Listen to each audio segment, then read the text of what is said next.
What's up, YouTube fans? So, what I felt like making a YouTube video about, right, is I wanted to respond to this argument I saw someone making for the existence of afterlife, which I thought was a bad argument, right? So, a week ago, right, I saw this video from someone who said that on YouTube, right? I saw this video from someone who said that she works in hospice, right? Which is where they take care of people nearing death.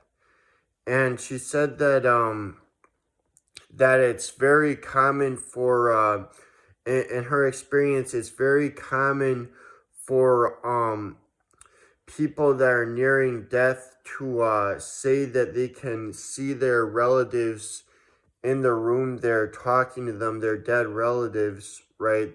Like, so their relatives that are already dead, right?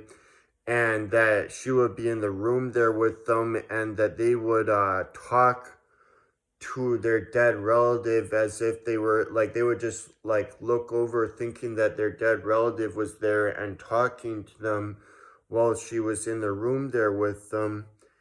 And she said that the reason why she doesn't think that they were hallucinating is that it's very common for this to happen, and that it happens regardless of people's religious background or lack thereof, and that the people didn't all seem to be like having any type of mental problems aside from that. Okay, so I wanted to respond to that and give my reasons for why I think that they were hallucinating. So first, she says that the people were talking to their relatives while in the room with her there. Presumably, she didn't see their relatives, right? Or else she would have told us that she did, right?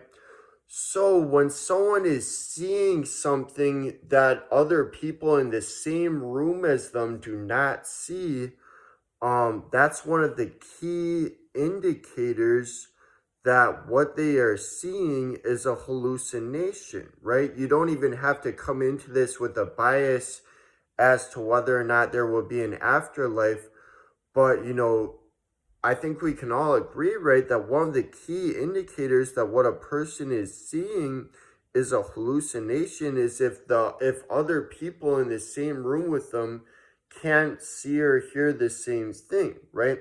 That will be a good indicator that it isn't actually there in the room, it's in the person's mind, right? And especially if other people can walk through this space, right, then that would prove that it isn't there in any physical sense, right? Same with the fact that if other people can't see or hear it, that also proves that it isn't there in any physical sense. And so then at that point, we're talking about something very ambiguous, right? That would further be evidence that it's just something happening in the person's own mind, right? Okay, and then another key indicator that what a person is experiencing as a hallucination, right, is if what they are experiencing is not plausible, right? And there's no good explanation for why there will be an afterlife, right? So it isn't plausible, right, that there would be one, right? But even if, let's say, if you were neutral on whether or not an afterlife could exist before you heard this person saying this, just the fact alone that no one else in the same, even people in the same room as them were seeing or hearing the same thing, that's a very strong indicator that it's a hallucination, right? Because um, because it's not, no one else is perceiving it, right? That indicates that's a subjective experience rather than something objective, something outside of their mind, something external that indicates that it's being produced by their mind, right? And then furthermore, it isn't really difficult to explain why there will be commonalities of hallucinations. You know, it's already known aside from this that there are common themes of hallucination, and common themes of various mental phenomenon amongst people, because all humans share similar brain chemistry, right? We're all the same species. We share similar brain chemistry.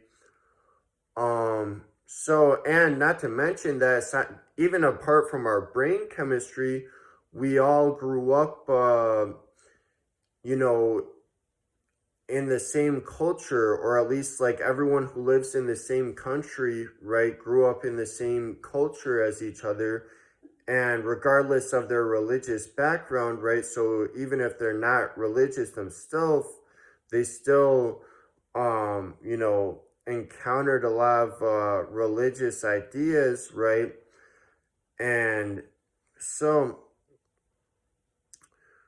yeah. All right, that's all for now. See you guys.